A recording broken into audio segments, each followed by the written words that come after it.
Fala pessoal, Rafa, Universo Botafogo na área. Botafogo 2, São Paulo 2. Mais um jogo horrível do Botafogo, principalmente em termos defensivos. Um Botafogo que custa acreditar que o Botafogo ficou 3 semanas treinando com o Renato Paiva. É uma coisa que difícil da gente entender o que o Renato Paiva pensa para o sistema defensivo do Botafogo, principalmente. Um time que perde vários e vários gols durante os jogos na passagem dele até agora. O Savarino já abriu o jogo perdendo um gol feito, apesar de depois ter feito um golaço. Mas o ponto principal do Botafogo hoje são duas coisas que a gente bate na tecla aqui há vários e vários meses. O elenco do Botafogo completamente fragilizado em opções de peças de reposição, um banco fraquíssimo. Eu diria que o mais fraco entre os grandes times da Série A, com certeza. E é um sistema defensivo que beira o ridículo, né, gente? Se a gente olhar os gols que a gente tomou, o segundo gol mesmo é um negócio assim, é gol de pré-escolar. Sabe quando o professor de educação física chegava, jogava a bola para molecada de 7 anos ali jogar futebol e tu olhava o jogo e tava todo mundo em cima da bola, umas 7, 8 crianças. O segundo gol que o Botafogo leva, basicamente isso. Você vai ver cinco jogadores em cima do Ferreirinha. Cinco. E dois jogadores do São Paulo absolutamente sozinhos. Então, assim, e me assusta, porque o Paiva, quando ele chega no Botafogo, ele fala, inclusive eu elogiei isso, ele fala que vai marcar em bloco alto, que vai recuperar a bola o mais rápido possível, com linhas altas, e a gente não vê isso no Botafogo. O Botafogo, inclusive, marca errado. Ontem tem um lance que é bem didático. O Matheus Martins sai para marcar um cara aqui na ponta esquerda, lá na saída de bola. O cara consegue tocar a bola pro jogador dele que está mais à frente. Quando o cara recebe a bola do São Paulo e gira para sair, aí que o Cuiabano chega. E aí o cara já toca de novo e você vê o Cuiabano e o Barbosa desesperados voltando para fechar aquele buraco, aquela cratera que fica. Porque uma coisa é você, além de não fazer o que prometeu, que é marcar com linha alta, o Botafogo marca todo errado. Fica uma linha que não é nem alta e nem média, e a outra linha espaçada lá atrás. Cada jogador do meio de campo do adversário tem 2 metros de distância do zagueiro e dos volantes. É um desastre, gente. O Botafogo ontem fez um jogo defensivamente desastroso. Pior do que todos os outros treinadores, Leiria, aquelas porcarias que o Botafogo teve ali. Ontem, sem dúvida nenhuma, foi o mais assustador. Se a gente imaginar esse time do Botafogo jogando do jeito que joga hoje, enfrentando um time europeu no Super Mundial, é tragédia anunciada. Toma 8 gols. Ah, mas vai vir contratações. Contratações chegarão. A janela do meio do ano. Vocês têm realmente certeza disso? Assim como a gente achou que viriam contratações na janela doméstica, que fechou semana passada, né?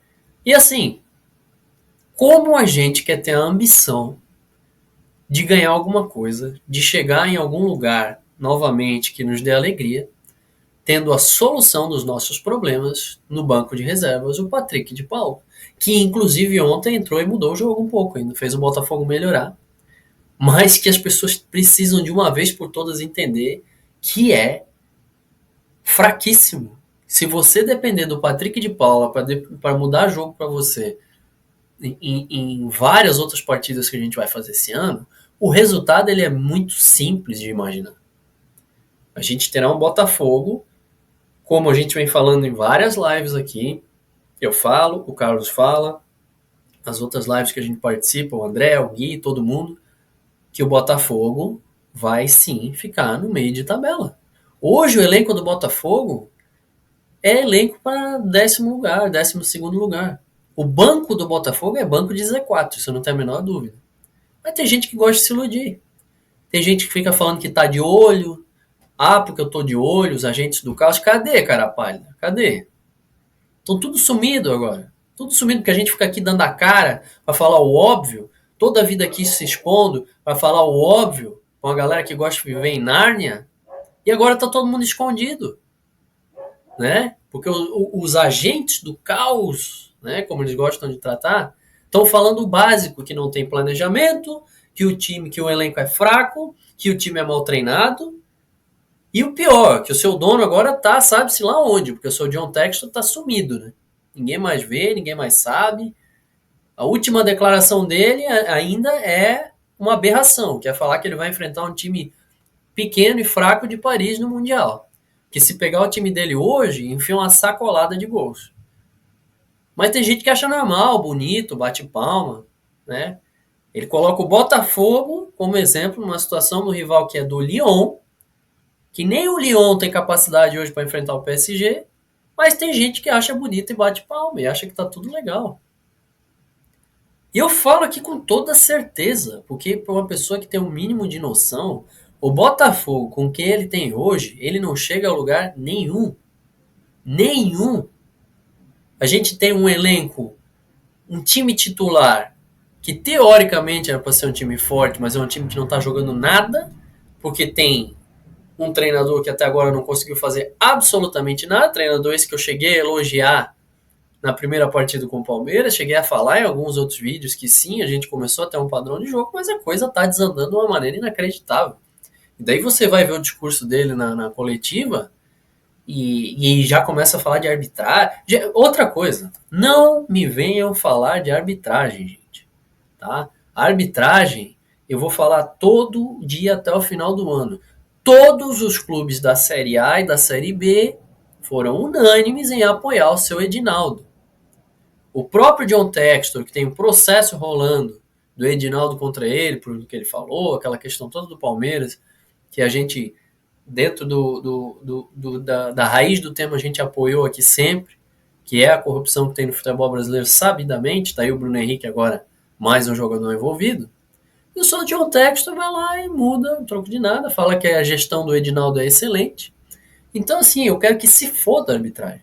Eu não vou comentar a arbitragem. Se vocês querem ficar caindo em conta de carochinha de falar de arbitragem, eu não vou. Tá? Porque o Botafogo, junto com esses clubes, assinou, foi unânime em apoiar, né, essa máfia que é a CBF. E eu vou ficar aqui falando de arbitragem? Não, de jeito nenhum. Eu vou falar de arbitragem um dia que o clube que eu torço ou os outros clubes entenderem que é preciso criar uma liga e tirar o futebol das mãos dessa gente podre e suja. Aí sim a gente volta a falar de arbitragem. Agora não. Não vou falar nada. Posso falar o que aconteceu, o que eu acho, minha opinião nos lances. Acho que se esse pênalti ele fosse no Allianz Parque ou no Maracanã, o VAR nem interviria, já teria sido dado e batido na hora. E o gol do São Paulo foi bem anulado. O cara faz até um movimento de domínio, né, para dominar a bola e está completamente impedido. Então não tem muito o que falar. Agora, o seu Botafogo, em termos defensivos, é um desastre. É um desastre. E só não perdeu o jogo ontem porque o seu Zubeldia conseguiu ser pior do que o Renato Paiva. Porque se o São Paulo não vai para trás no segundo tempo e continua jogando do jeito que estava no primeiro tempo, teria vencido o jogo do Botafogo. Mas foi para trás e quase conseguiu tomar a virada. Né? E não tomou a virada porque o Botafogo é ineficiente em saber fazer gols. É impressionante como o Savarino, por exemplo, perde um gol atrás do outro. Né? O Igor Jesus cabeceou uma bola ali que você acha que se cabeceia cruzada também era gol, mas depois fez o gol dele também. O Savarino também fez um golaço. Mas é muito pouco para esse time, gente. O que é o Arthur jogando, gente? O Arthur, que eu volto a falar, é um bom jogador, sim. É um jogador que tem potencial, mas que nas mãos do Renato Paiva nitidamente não vai sair do lugar. Então, esperar o quê do Botafogo? Cuiabano, como a gente viu, é muito titular. Muito titular. Agora, esse sistema defensivo, se o Botafogo fizer apresentar o que vem apresentando aí, como fez nesse jogo, tá morto. Tá morto. Vai ser surra atrás de surra. Nenhum time de Série A. E assim, é impressionante como se destrói o time mais forte do país em 3 meses, gente. Pra quem não viu, o inominável rival ontem tocou 6 num time que a gente ganhou um jogo mentiroso. Que se o Juventude tivesse um ataque minimamente competitivo, o Botafogo teria sofrido um gol antes de fazer e o jogo seria outro. Assim como foi contra o Carabobo. A gente ganhou 2 jogos mentirosos. em que a gente teve alguns lampejos ofensivos, porque a gente tem um time muito melhor que esses dois, mas que no todo, se tu for olhar o jogo, é uma aberração. Mas tem gente que acha normal, tudo bem. Os agentes do caos aqui vão continuar botando a cara aqui para falar a verdade pro torcedor. Eu vou falar, o Carlos vai fazer vídeo amanhã e assim vai ser. A gente vai falar em live. E é isso. O Botafogo hoje é deprimente, gente. É um time estéreo. Essa é a palavra, estéreo. Beleza? Só para não deixar passar, o jogo com o Galo que vem jogando muito mal, perdeu do Santos ontem. Tem grande chance da gente se dar mal lá, porque o Galo é um time que é ofensivo. O Botafogo, do jeito que marca, a gente já viu. Então é isso, pessoal.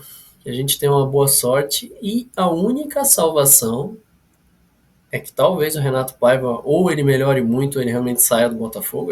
Eu sempre falo em hierarquia de culpa, eu não vou ficar só jogando em cima do Paiva.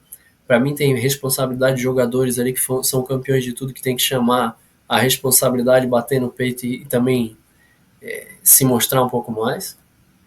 E a hierarquia de culpa. Hierarquia de culpa de quem comanda, de quem é dono, né? De quem faz um planejamento desastroso.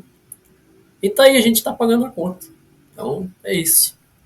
Agora, se não melhorar muito o Paiva ou não trocar realmente o comando mais pra frente aí, que a gente não tem muito tempo, ou não chegarem os 3 jogadores de nível muito bom para jogar o Super Mundial e para ficar no Botafogo, né?